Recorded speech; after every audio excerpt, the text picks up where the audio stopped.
আমার শারীরিক সমস্যার কারণে আমি সন্তান ধারণ করতে পারছিলাম না। বারবার গর্ভপাত হওয়ার কারণে আমার মন সম্পূর্ণভাবে ভেঙে গিয়েছিল। আমার স্বামী এই সমস্যার কারণে দ্বিতীয় বিয়ে করার কথা ভাবতে শুরু করেন। একদিন আমি একা বসে কান্না করছিলাম। তখন আমাদের বাড়ির একজন পুরনো কাজের ছেলে এসে আমাকে বলল, ম্যাডাম, আমি আপনার সমস্যার সমাধান জানি। যদি আপনি আমার কথা মেনে চলেন, তবে আপনি সুস্থ সন্তানের মা হতে পারবেন। তার কথা শুনে আমি অবাক হয়ে গেলাম। সে আমাকে ১০০% গ্যারান্টি দিল যে তার পদ্ধতি কাজ করবে। তার কথায় আমি মনের জোর পেয়ে তার প্রস্তাবে রাজি হলাম। তবে সেই রাতের ঘটনা আমার জীবনের মোড় ঘুরিয়ে দেয়। আমাকে তার ঘরে নিয়ে গেল। তারপর সে আমি আমার সমাজে একজন সুন্দরী এবং সম্মানিত নারী হিসেবে পরিচিত ছিলাম। সেখানকার সবার থেকে আমি অনেক বেশি সুন্দর এবং আকর্ষণীয় ছিলাম। আমার সামান্য স্বাস্থ্যবান গড়ন আমাকে আরও মোহনীয় করত। কিন্তু আমার এই সৌন্দর্য এবং সম্মানের কারণে আমার জীবনে দুই ধরনের অভিজ্ঞতা তৈরি হয়েছিল। একদিকে সবাই আমাকে অনেক সম্মান করত। গ্রামের প্রবীণরা আমাকে আদরের চোখে দেখত, কিন্তু অন্যদিকে আমার সৌন্দর্যের সুযোগ নিতে চাওয়া লোকের সংখ্যাও কম ছিল না। তাদের আচরণে লুকানো ছিল এক ধরনের লোভ, যা আমি খুব সহজেই বুঝতে পারতাম, কিন্তু আমার জীবনের এক গভীর শূন্যতা আমাকে সবসময় কষ্ট দিত। আমার জীবনের সবচেয়ে বড় দুঃখ ছিল, আমি মা হতে পারছিলাম না। প্রতিবার যখন আমি গর্ভধারণ করতাম, ৬ মাস পেরোতেই আমার সন্তান নষ্ট হয়ে যেত। এই দুঃখজনক অভিজ্ঞতা আমি বারবার সহ্য করেছি। আমার স্বামী আমাকে সুস্থ করার জন্য সম্ভাব্য সব চিকিৎসা করিয়েছেন। ডাক্তার, হাকিম, আয়ুর্বেদিক চিকিৎসক, সব জায়গায় আমরা গিয়েছি। কিন্তু প্রতিবার একই ফলাফল হতো। একদিন আমি একা বসে চিন্তায় ডুবেছিলাম। আমার মনে হাজারো প্রশ্ন ঘুরছিল। কিভাবে আমি এই শূন্যতাকে পূর্ণ করব? আমার জীবনে কি কখনো এই দুঃখের সমাপ্তি ঘটবে? আমি কি কখনো মা হওয়ার সুখ অনুভব করতে পারব? নাকি এটাই আমার জীবনের চরম সত্য, যা আমার ভাগ্যে লেখা আছে? হঠাৎই আমার চিন্তার মাঝখানে একজোড়া চোখের তীক্ষ্ণ দৃষ্টি আমাকে অস্থির করে তুলল।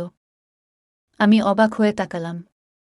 দেখলাম, আমাদের নতুন কর্মচারী জানালার পাশে দাঁড়িয়ে ফুলের টব পরিষ্কার করছে। তার চোখ সোজা আমার দিকে তাকানো, যেন আমার মনের গভীরে কিছু পড়ার চেষ্টা করছে। আমি তার দিকে তাকাতেই সে তৎক্ষণাৎ নিজের দৃষ্টি সরিয়ে নিত এবং আবার টব পরিষ্কারের কাজে লেগে গেল। কিন্তু তার চোখে থাকা সেই দৃষ্টি আমাকে অস্বস্তিতে ফেলে দিল। কি সে বুঝতে পেরেছে আমার মনে এত কষ্ট কেন? নাকি এটা নিছকই একটা কাকতালীয় ঘটনা? কয়েকদিন আগেই আমাদের পুরনো কর্মচারী কাজ ছেড়ে চলে গিয়েছিল, আর আমার স্বামী এই নতুন কর্মচারীকে বাড়িতে নিয়ে আসে। এই কর্মচারীর বয়স হবে প্রায় ২৫-২৬ বছর। সে বাড়ির ছোটখাটো কাজ করার পাশাপাশি গাড়ি চালানোর দায়িত্বও নেয়। আমার স্বামী তাকে বিশেষত আমার প্রয়োজনের জন্যই নিয়োগ করেছিলেন। আমি যেখানে যাই সে গাড়ি চালিয়ে আমাকে নিয়ে যায় এবং ফেরত নিয়ে আসে। প্রথম দিকে সবকিছু স্বাভাবিক মনে হয়েছিল। তবে খুব শিগগিরই আমি একটি অদ্ভুত বিষয় লক্ষ্য করি। যখন আমি গাড়ির পিছনের সিটে বসে থাকতাম, তখন সে বারবার কোনো না কোনো অজুহাতে পিছন ফিরে আমার দিকে তাকাত। আমি বুঝতে পারতাম সে ইচ্ছা করেই আমাকে দেখার চেষ্টা করছে। আমি লক্ষ্য করছিলাম, যখনই আমি তার দিকে তাকাই, সে তৎক্ষণাৎ দৃষ্টি সরিয়ে নেয়। কিন্তু তার এই আচরণ আমাকে ক্রমশ বিভ্রান্ত করছিল। কেন তার দৃষ্টি আমার প্রতি বদলে যাচ্ছে?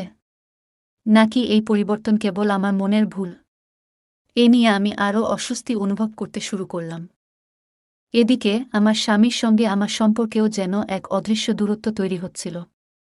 আমার শারীরিক সমস্যাগুলোর কারণে সে মানসিকভাবে ভেঙে পড়েছিল। বারবার গর্ভপাত হওয়ার বিষয়টি আমাদের সম্পর্কের ঘনিষ্ঠতা এবং বোঝাপড়াকে ধ্বংস করে দিয়েছিল। আগে যেখানে ভালোবাসা এবং আন্তরিকতার সম্পর্ক ছিল, সেখানে এখন শুধু একরাশ নীরবতা। সে আর দীর্ঘক্ষণ আমার সঙ্গে সময় কাটাতে চাইত না। বাড়ির কথা বললেও সবকিছুতে এক ধরনের অস্থিরতা দেখা যেত।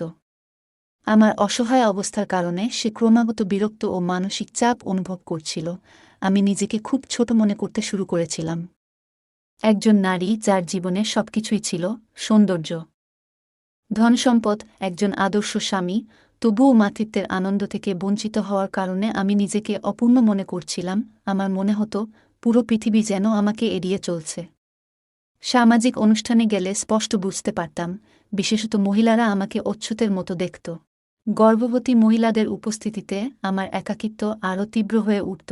তাদের মনে হতো আমার উপস্থিতি অশুভ, অমঙ্গলের কারণ। যদিও আমার স্বামী ধনী ও প্রভাবশালী হওয়ায় মানুষ আমাকে সহ্য করত, তবু তাদের আচরণে ছিল কেবল সৌজন্যের ভান।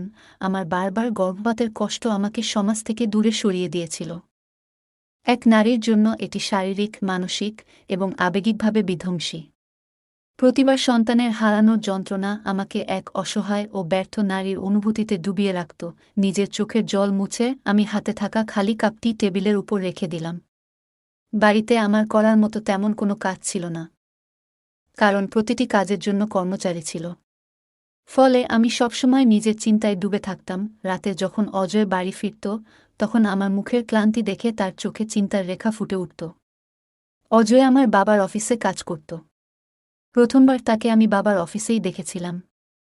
পরে বাবাই তাকে আমার জন্য জীবনসঙ্গী হিসেবে প্রস্তাব দিয়েছিলেন। অজয়ের এতে কোনো আপত্তি ছিল না। আমাদের বিয়ে হয়েছে ৮ বছর। এই সময় আমি ৪ বার গর্ভধারণ করেছিলাম, কিন্তু প্রতিবারই সন্তানের হারিয়ে যাওয়া আমাকে ভেঙে দিয়েছিল। অজয় আমার চিকিৎসার জন্য সব ধরনের চেষ্টা করেছে। ডাক্তার, হাকিম, এমনকি আমাকে বিদেশেও নিয়ে গিয়েছিল। কিন্তু আমার সমস্যার কোনো সমাধান মেলেনি। এখন অজয়ও যেন ক্লান্ত হয়ে পড়েছে। সে প্রায়ই আমাকে বলতো ৮ বছর কেটে গেল, কিন্তু কিছুই বদলায়নি। এত সম্পত্তি থাকার পরও এর কোনো উত্তরাধিকার নেই। আমি আর কি করব? আমার পর যদি সবকিছু অন্যের হাতে চলে যায়, তার কি মূল্য থাকবে? আজও আমি নীরব বসে তার এই কথাগুলো শুনছিলাম। তাকে আমি কী বা বলতে পারতাম? গত ২ বছর ধরে এই একই কথাগুলো শুনে আসছি। আমি শুধু নিস্তব্ধ হয়ে তার কথাগুলো মেনে নিচ্ছিলাম। আমি তার কথাগুলোর মানে ভালোভাবেই বুঝতে পেরেছিলাম। তার ইচ্ছা আমি কোনোভাবেই মেনে নিতে পারব না। গত ২ বছর ধরে সে ঘুরিয়ে পেঁচিয়ে এই কথাগুলো আমাকে বলছিল। কিন্তু আজ সে যেন একদম স্পষ্ট করে তার ইচ্ছা প্রকাশ করল। সে বলল, আমি দ্বিতীয় বিয়ে করতে চাই। এই কথা শুনে আমি ভেঙে পড়লাম। চোখ দিয়ে অঝরে জল পড়তে লাগল। আমি তার হাত চেপে ধরে বললাম, অজয়, তুমি কি বলছ? এটা কেমন কথা? আমাকে ছেড়ে তুমি কিভাবে এমন কিছু ভাবতে পারো? আমি কাঁদতে কাঁদতে বললাম, তুমি কি মনে করো সন্তান না থাকার কষ্ট শুধু তোমার? আমার নয়। আমি আমার সন্তান হারানোর কষ্ট সহ্য করেছি, মানুষের অপমান আর কটাক্ষ মেনে নিয়েছি। আর এখন তুমি আমাকে আরও আঘাত দিতে চাইছ। এই বাড়িতে আরেকজন স্ত্রী আনার কথা কিভাবে বললে? অজয় কিছুক্ষণ চুপ করে থাকল। তার চোখে অপরাধবোধ ছিল, কিন্তু সে কিছু বলল না। আমি জানতাম তাকে ভালোবাসার পরও এই সিদ্ধান্ত আমাকে ভেঙে দেবে। অজয় বলল, তোমরা মেয়েরা কাঁদতে পারো, কিন্তু আমি সন্তান চাই, যে কোনো উপায়ে। আমি শান্ত স্বরে বললাম, অজয়, আমি সব চিকিৎসা করিয়েছি, তোমার কোনো কথার বিরোধিতা করিনি, কিন্তু আমাকে এই কষ্টে ফেলো না। আমি আর পারছি না। অজয় আমার হাত ছেড়ে উঠে গেল। কোনো উত্তর না দিয়ে সে ঘর থেকে বেরিয়ে গেল। আমি সারারাত কাঁদলাম। সকালে আমার চোখ ফুলে গিয়েছিল। অজয় তখনই বাড়ি থেকে বেরিয়ে গিয়েছিল, আমি ঘুম থেকে ওঠার আগেই। আমি ঘর থেকে বেরিয়ে ডাইনিং টেবিলের দিকে গেলাম। তখন আমাদের কাজের মেয়ে এসে জিজ্ঞেস করল, আপনার জন্য নাস্তা আনব? আমি ক্লান্ত স্বরে বললাম, না, কিছু চাই না, শুধু ১ কাপ চা নিয়ে এসো। আমি হলের সোফায় বসে পড়লাম। তখন দেখলাম আমাদের নতুন চাকরটি টেবিলের কাজ পরিষ্কার করছে। সে আমার দিকে তাকিয়ে বলল, ম্যাডাম, আপনার কি কিছু সমস্যা হয়েছে? আপনার মুখ দেখে মনে হচ্ছে আপনি খুব চিন্তিত। সে আমার দিকে তাকিয়ে বলল, ম্যাডাম, আপনার কি কোনো সমস্যা হয়েছে? আপনি সবসময় এত চুপচাপ আর চিন্তিত কেন থাকেন? তার কথা শুনে আমি অবাক হয়ে তার দিকে তাকালাম। কিছুটা কঠিন স্বরে বললাম, তোমার কাজ নিয়ে থাকো। আমি কেমন আছি তা জানতে তোমার প্রয়োজন নেই। সে তার কাজ ঝাঁকালো এবং গভীর নিঃশ্বাস ফেলে আবার তার কাজে মন দিল। এদিকে কাজের মেয়ে আমার সামনে চায়ের কাপ রেখে চলে গেল। আমি চায়ের কাপ হাতে নিয়ে এক চুমুক খেলাম। এমন সময় সে বলল, আপনার ইচ্ছা ম্যাডাম, কিন্তু যদি আপনি কারো সঙ্গে নিজের কষ্ট শেয়ার করেন, তাহলে হয়তো আপনার মনের ভার কিছুটা কমতে পারে। তার এই কথায় আমি অবাক হয়ে গেলাম। ভাবতে লাগলাম, সে কিভাবে জানল যে আমি কোনো সমস্যার মধ্যে আছি? অথচ সে তো মাত্র ১ মাস হল এই বাড়িতে কাজ করছে। তারপর ভাবলাম, হয়তো বাড়ির অন্য চাকরচাকরানীরা আমাকে নিয়ে কোনো কথা বলেছে। আবার একটি নতুন চিন্তা মাথায় এলো, সম্ভবত সে কোনো ফকির বা তান্ত্রিককে চেনে, যে আমার সমস্যার সমাধান করতে পারে। আমি তাকে বললাম, এই যে, শোনো, একটু এখানে এসো। আমার সঙ্গে কথা বলো। আমার কথা শুনে মনে হলো সে যেন এই মুহূর্তটির অপেক্ষাতেই ছিল। তৎক্ষণাৎ সে তার পরিষ্কারের কাপড় এক পাশে রাখল এবং আমার সামনে এসে মাটিতে বসে পড়ল। আমি বিস্মিত হয়ে বললাম, তুমি কিভাবে জানলে যে আমার সমস্যা আছে? আর আমি এত চিন্তিত কেন থাকি? আমার প্রশ্ন শুনে তার মুখে এক ধরনের আত্মবিশ্বাসী অভিব্যক্তি ফুটে উঠল। সে কিছুক্ষণ চুপচাপ ছিল, তারপর ধীরে ধীরে বলল, আমি বুঝতে পারি ম্যাডাম। আপনার অবস্থাটা দেখে আমার খুব খারাপ লাগে। কিছুক্ষণ থেমে সে যোগ করল, এই কথাটা আপনার কাজের মেয়েটি আমাকে বলেছিল। তার কথা শুনে আমি চুপ করে মাথা নিচু করলাম। তারপর জিজ্ঞেস করলাম, তোমার কাছে এর কোনো সমাধান আছে কি? আমার কথা শুনে তার চোখ নিচু হয়ে গেল। কিছুক্ষণ চুপ থেকে সে বলল, সমাধান আছে, কিন্তু আপনি হয়তো সেটা করতে পারবেন না। তার কথায় আমার মনে অস্বস্তি দেখা দিল। আমি তাকে কড়া নজরে তাকিয়ে বললাম, এমন কি কাজ যা আমি করতে পারল না? বলতো। তার কথা আমাকে অবাক করছিল এবং আমি জানার জন্য উৎসুক হয়ে উঠলাম। হঠাৎ করে সে উঠে দাঁড়াল এবং বলল, ম্যাডাম, আমি নিশ্চিত যে আপনি এই কাজটি করতে পারবেন না। এই বলে সে দ্রুত বেরিয়ে গেল, কোনো কথা আর বলল না। আমি তাকে যেতে দেখছিলাম, আর আমার মনে হাজারো প্রশ্ন ঘুরছিল। এমন কি কাজ হতে পারে যা আমি করতে পারব না? এই ভাবনাটি বারবার আমার মাথায় ঘুরপাক খাচ্ছিল। আমি নিজেকে শান্ত করার চেষ্টা করছিলাম, কিন্তু মনে পড়ছিল কতবার আমি ডাক্তার থেকে শুরু করে বিভিন্ন জায়গায় গিয়েছি। এমনকি তান্ত্রিক আর পীর ফকিরের কাছেও গিয়েছি, কিন্তু কোনো কিছুতেই কাজ হয়নি। তারপরও শিক্ষিত একজন নারী হয়েও আমি আশার আলো খুঁজছিলাম। আমি অনেকবার বিভিন্ন গুরু ও সাধুসন্তদের কাছে গিয়েছি। তারা যা কিছু পরামর্শ দিয়েছে আমি তা মেনে চলার চেষ্টা করেছি। তারা যে পদ্ধতি শিখিয়েছে সেটাও আমি অনুসরণ করেছি। কিন্তু প্রতিবারই ফলাফল এক, নিরাশা। এবার আমার মন ক্রমাগত ভাবছিল, কাজের ছেলেটি এমন কি জানে? সে কি সত্যিই কোনো সমাধানের কথা বলছিল, নাকি শুধু আমাকে আশ্বস্ত করার চেষ্টা করছিল? মানুষ তো আসলে আশার উপরই বেঁচে থাকে। যখন মনে হয় কোনো নতুন রাস্তা হয়তো খুলে যাবে, তখনই তার মনোবল ফিরে আসে। আমার ক্ষেত্রেও তেমনি হচ্ছিল। তার কথায় আমার ভেতরে এক নতুন আশার সঞ্চার হয়েছিল। আমি ভাবতে লাগলাম, হয়তো সে কিছু জানে যা আমার অজানা। কাজের ছেলেটি যে সমাধানটির কথা বলতে চেয়েছিল, সেটি আমার সমস্যার মূলে গিয়ে ঠিক করতে পারে। এই ছোট্ট আশাটুকুই তখন আমার ভরসা ছিল। সেই সামান্য বিশ্বাস আমার সমস্ত কষ্ট এবং যন্ত্রণা থেকে মুক্তির একটি সুযোগ এনে দিতে পারে। আমি মনস্থির করেছিলাম, সে যাই বলুক, আমি সেটি অবশ্যই চেষ্টা করব। সেই মুহূর্তে আমার কাছে একটাই ইচ্ছা ছিল, আমার সুস্থ হয়ে ওঠা। এই আশা আমার মনে নতুন করে জেগে উঠেছিল এবং আমি তার দেখানো পথে হাঁটার জন্য প্রস্তুত ছিলাম। তবে আরেকটি বিষয় আমাকে ভীষণ কষ্ট দিচ্ছিল। আমার স্বামী অজয় একদিন আমাকে বলেছিলেন, যদি আমি সুস্থ না হই, তাহলে তিনি সন্তানের জন্য অন্য কারো সঙ্গে বিয়ে করবেন। এই কথাগুলো আমার ভেতরটা যেন ছিঁড়ে ফেলে দিয়েছিল। আমি সারা জীবন আমার স্বামীর সঙ্গে কাটানোর স্বপ্ন দেখেছিলাম, কিন্তু এখন মনে হচ্ছিল সেই স্বপ্ন যেন ধূলিসাৎ হয়ে যাচ্ছে। আমি সম্পূর্ণ বিভ্রান্ত হয়ে পড়েছিলাম। আমার সন্তান চাই, এই চাওয়ার জন্য আমি যে কোনো পথ অবলম্বন করতে প্রস্তুত ছিলাম। কিন্তু এর পাশাপাশি আরেকটি বড় বাস্তবতা ছিল, আমি আমার স্বামীকে হারাতে চাইনি। আমি অন্য কোনো মহিলাকে নিজের জায়গা নিতে দিতে পারতাম না। পরের দিন যখন আমি কেনাকাটার জন্য বের হলাম, আমার মন সেই কথাগুলো নিয়েই ব্যস্ত ছিল। বাড়ি থেকে বের হয়ে আমি সেই তরুণ ড্রাইভারের সঙ্গে গাড়িতে উঠলাম। প্রথমে হালকা কিছু কথা বলার পর আমি সরাসরি তাকে জিজ্ঞেস করলাম, তুমি কি আমাকে সেই উপায়টা বলতে পারো যা আমার সমস্যার সমাধান দিতে পারে? আমি যে কোনো মূল্যে এই সমস্যার সমাধান চাই। সে কিছুক্ষণ নীরব থাকল, তারপর বলল, ম্যাডাম, আমি আগেও বলেছি, এই কাজটি আপনার জন্য সহজ হবে না। সবকিছুই নারীদের পক্ষে করা সম্ভব নয়। তার কথায় আমি থেমে থাকলাম না।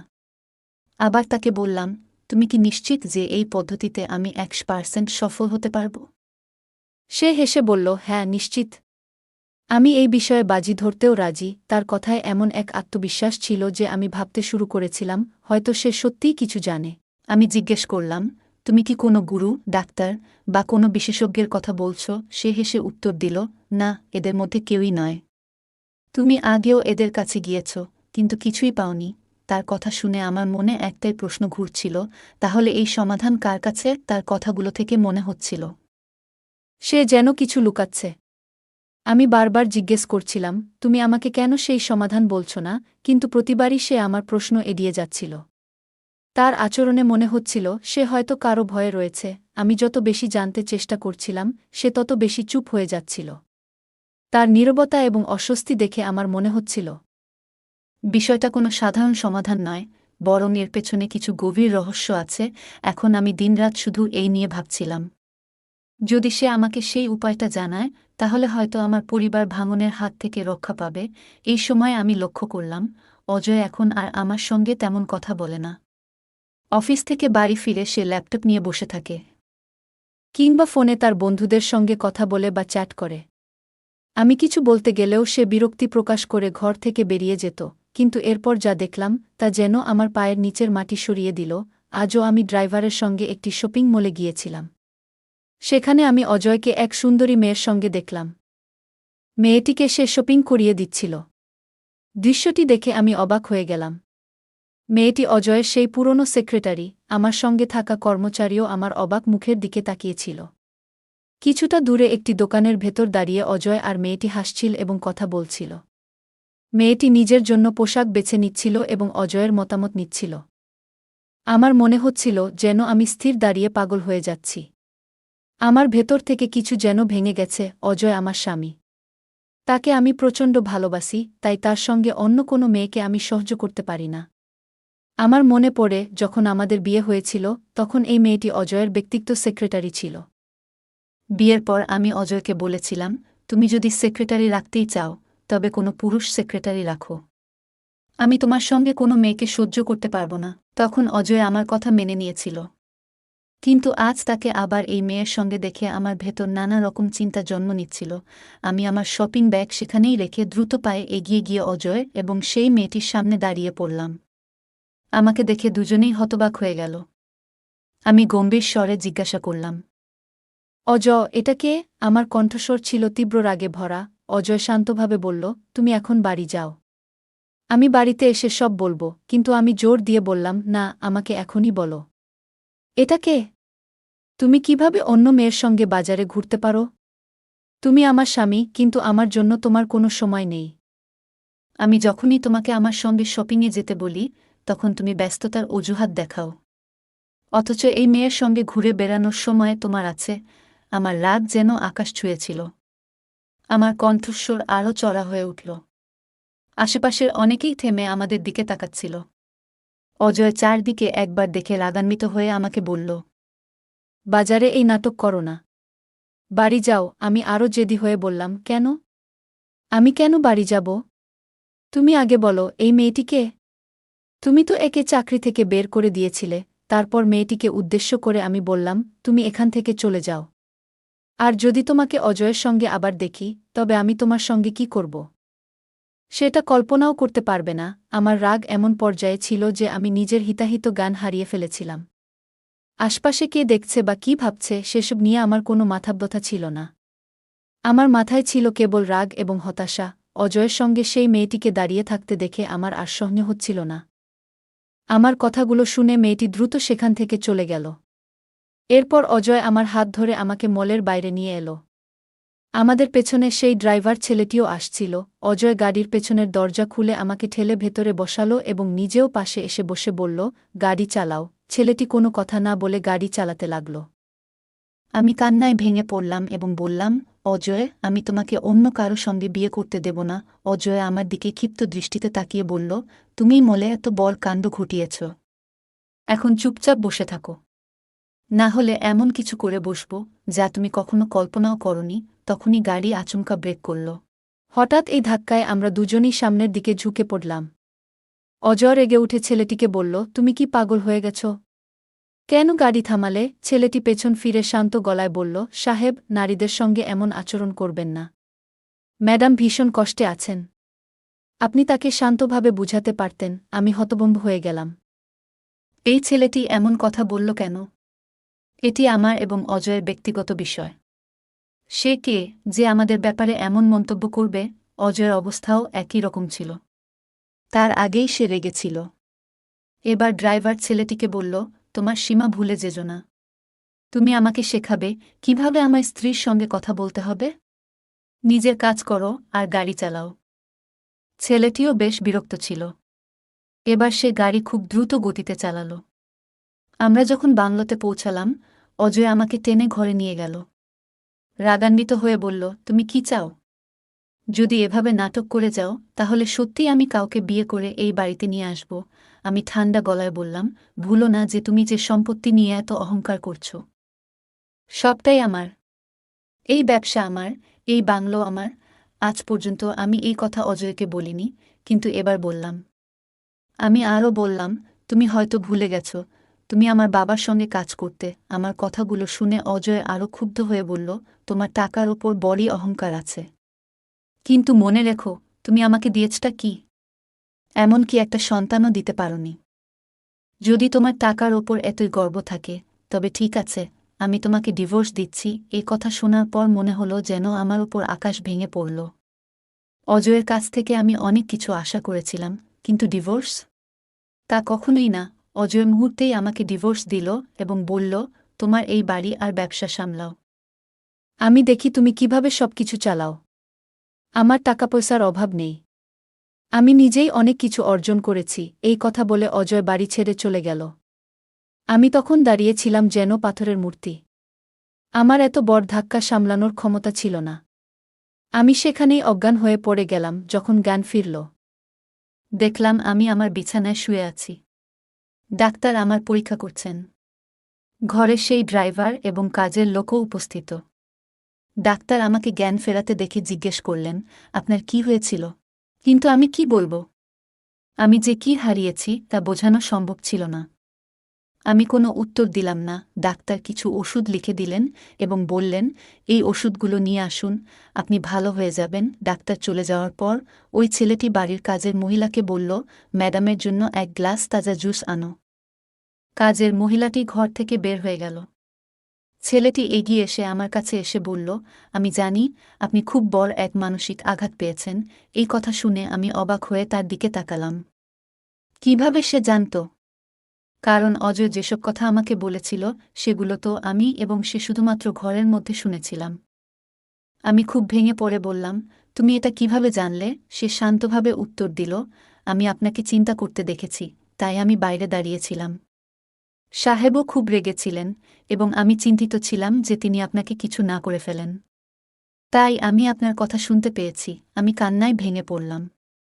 বললাম, যদি আমার সন্তান থাকত তবে অজয় আমাকে কখনো ছাড়ত না। সে কিছু সময় চুপ থেকে বলল, যদি আপনি চিকিৎসা করান তাহলে আপনিও মা হতে পারবেন। আমি হতাশ হয়ে বললাম, এখন আমি কি করব?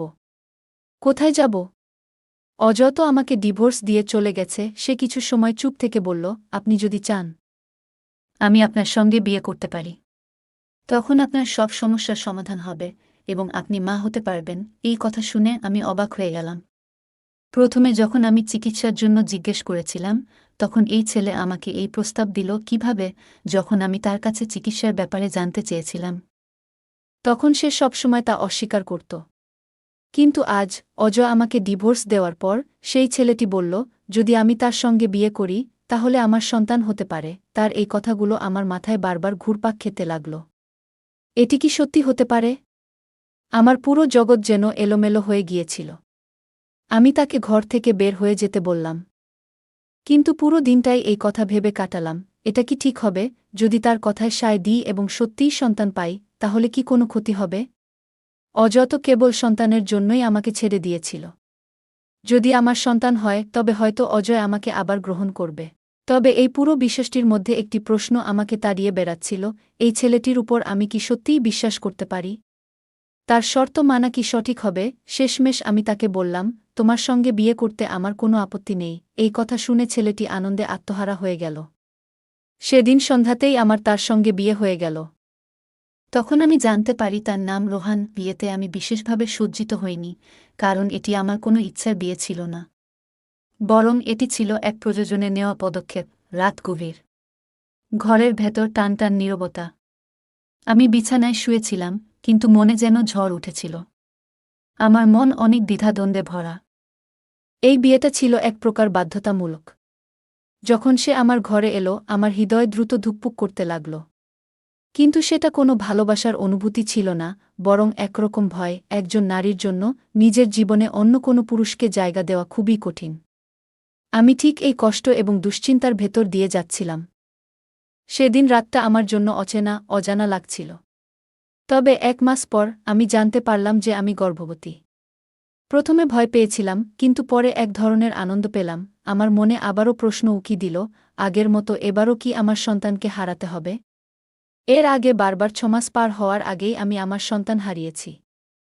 কিন্তু এবার তেমন কিছু হল না। আমি একটি পুত্রসন্তান জন্ম দিলাম। আমার আনন্দের কোনো সীমা ছিল না, তবে নতুন এই আনন্দের মাঝেও আমার মন এক অজানা প্রশ্নে ভরে গিয়েছিল। এবার এমন কি ঘটল, যার কারণে আমি একটি সুস্থ সন্তান পেলাম? আমি তাকে, রোহানকে, এই বিষয়ে জিজ্ঞাসা করলাম। রোহান মুচকি হেসে বলল, তোমার তো সন্তান চাইছিলে। এখন যখন পেয়েছ, তাহলে এত চিন্তা করছ কেন? তার এই কথাগুলো আমার মনে আরও সন্দেহ তৈরি করল। কেন সে এমন বলছে? তার কোনো পরিকল্পনা কি ছিল? নাকি এটা নিছকি কাকতালীয়? এই প্রশ্নগুলো আমাকে গভীর ভাবনায় ফেলে দিল। আমি রোহানকে বললাম, আমাকে পুরো সত্যিটা বলো। তুমি আমাকে তালাক দাও। আমি আর তোমার সঙ্গে থাকতে চাই না। আমার এই কথায় সে ক্রোধে ফেটে পড়ল। আমি আবার বললাম, আমি অজয়ের সঙ্গে প্রেম করি। তোমার সঙ্গে বিয়ে করেছিলাম শুধুমাত্র মা হওয়ার জন্য। আমি জানতে চেয়েছিলাম, তোমার সঙ্গে থাকার ফলে আমি কি সত্যিই মা হতে পারব কিনা। এখন যখন আমি মা হয়েছি, আমি আর তোমার সঙ্গে থাকতে চাই না। সে গভীর দৃষ্টিতে আমার দিকে তাকিয়ে থাকল। তারপর বলল, তোমার যাকে নিয়ে এত বিশ্বাস, সে নিজেই তোমার সর্বনাশ করেছিল। তোমার যে গর্ভপাতগুলো হয়েছিল তার জন্য দায়ী সেই ব্যক্তি। ৬ মাস পর পর সে তোমার অজান্তে এমন ওষুধ দিত, যা তোমার সন্তানকে বাঁচতে দিত না। আমি স্তম্ভিত হয়ে তার দিকে তাকালাম। তুমি মিথ্যা বলছ, আমি বলে উঠলাম। সে শান্ত গলায় বলল, আমি যা বলছি সব সত্যি। যাকে তুমি ভালোবাসো বলে ভাবছ, সে তোমাকে কখনোই ভালোবাসেনি। তোমার টাকা হাতানোর জন্যই সে তোমার সঙ্গে সম্পর্ক রেখেছিল। সে ব্যবসায় সফল হতে চেয়েছিল, আর তার জন্য তোমাকে ব্যবহার করেছিল। সে কখনো তোমাকে ভালোবাসেনি। ভালোবাসত অন্য একটি মেয়েকে, যাকে তুমি একদিন শপিং মলে তার সঙ্গে দেখেছিলে। তার কথা শুনে আমি ভেতরে ভেতরে কেঁপে উঠলাম। আমি নির্বাক হয়ে গেলাম। তাহলে এতদিন ধরে আমি যা ভেবেছিলাম, সবই কি ভুল ছিল? মনে এই প্রশ্নই ঘুরছিল। সে বলল, তোমার উচিত সত্যটা গ্রহণ করা। তুমি এখন মা হয়েছ, এটা তোমার জীবনের সবচেয়ে বড় সাফল্য। কিন্তু এমন একজনের জন্য কষ্ট পাওয়া উচিত নয়, যে তোমাকে শুধু ব্যবহার করেছে। আমি ভেঙে পড়েছিলাম, কিন্তু তার কথাগুলো আমাকে সত্যকে সামনে নিয়ে আসতে বাধ্য করল। আমি বুঝলাম, আমাকে নতুনভাবে জীবন শুরু করতে হবে। সত্যটা জানার পর আমি হতবাক হয়ে গিয়েছিলাম। বিশ্বাসই করতে পারছিলাম না যে মানুষকে আমি নিজের জীবনসঙ্গী ভেবেছিলাম, সে এতটা মিথ্যাবাদী এবং নির্মম হতে পারে। রোহান আমার হাতে একটি ফোন তুলে দিল। ফোনের মধ্যে একটি ভিডিও ছিল। ভিডিওটিতে দেখা গেল, অজয় ফোনে একটি মেয়ের সঙ্গে কথা বলছে। সে বলছিল, এখন আমি সফল। আমার কাছে এত সম্পদ আছে যে এখন আর তোমার দরকার নেই, এবং তোমার কোনো সাহায্যের প্রয়োজন নেই। রোহান আমাকে বলল, এই কথাগুলো আমি সেই সময় শুনেছিলাম, যখন এখানে কাজ শুরু করেছিলাম। তখন থেকেই তোমার প্রতি আমার সহানুভূতি জন্মেছিল। কখন যেন সেই সহানুভূতি ভালোবাসায় পরিণত হল, আমি নিজেই জানি না। তোমার কথা একদম ঠিক। তোমার স্বামী কখনোই তোমার প্রতি বিশ্বস্ত ছিল না। এখন তুমি কি এমন একজন মানুষের সঙ্গে থাকতে চাও, যে তোমার প্রতি কোনো সম্মান রাখে না? এই কথা বলে রোহান ঘর থেকে বেরিয়ে গেল। আমি গভীরভাবে চিন্তা করতে শুরু করলাম। বুঝলাম, আমার জীবনে একটি নতুন পরিবর্তন দরকার। সেই মুহূর্তে আমি সিদ্ধান্ত নিলাম, যে মানুষ আমাকে সম্মান করতে পারে না, তার সঙ্গে থাকার কোনো অর্থ নেই। রোহানের সঙ্গেই আমি থাকতে শুরু করলাম। এই সিদ্ধান্ত নেওয়া আমার জন্য সহজ ছিল না, কিন্তু জীবনে এগিয়ে যাওয়ার জন্য কখনো কখনো সাহসী পদক্ষেপ নিতে হয়। রোহান আমাকে বুঝেছিল, আমাকে সহায়তা করেছিল। আমি বুঝতে পারলাম, এই সম্পর্কটাই হয়তো আমার জন্য সঠিক। এই গল্পটি আমাকে একটি বড় শিক্ষা দিয়েছে, আমাদের আত্মসম্মান এবং সুখ কখনোই অন্য কারো হাতে তুলে দেওয়া উচিত নয়। আমাদের জীবনের সিদ্ধান্ত আমাদের নিজেদের নিতে হবে, কারণ আমরা নিজেরাই জানি আমাদের জন্য কি সঠিক। অজয়ের সঙ্গে থাকার সময় আমি নিজের পরিচয় হারিয়ে ফেলেছিলাম। ভেবেছিলাম, যদি সন্তান ধারণ করতে পারি, সব ঠিক হয়ে যাবে। কিন্তু পরে বুঝলাম, নিজের জন্য বাঁচার মানে কারো কাছে কিছু প্রমাণ করা নয়, বরং নিজের প্রতি ভালোবাসা রাখা। রোহানের সঙ্গে বিয়ের পর আমি শিখলাম, জীবনে সুখ খুঁজে পাওয়ার জন্য অন্যায়ের সঙ্গে আপস করা নয়, বরং সঠিক সিদ্ধান্ত নেওয়া এবং নিজের প্রতি বিশ্বাস রাখা জরুরি। বন্ধুরা, যদি এই গল্পটি ভালো লেগে থাকে তাহলে দয়া করে ভিডিওটি লাইক করুন এবং আমাদের চ্যানেলটি সাবস্ক্রাইব করুন। পাশে থাকা বেল আইকনটি প্রেস করুন, যাতে করে আমরা যখনই নতুন ভিডিও আপলোড করি তার নোটিফিকেশন সবার আগে আপনার কাছে পৌঁছে যায়। ধন্যবাদ, দেখা হবে আমাদের পরবর্তী ভিডিওতে।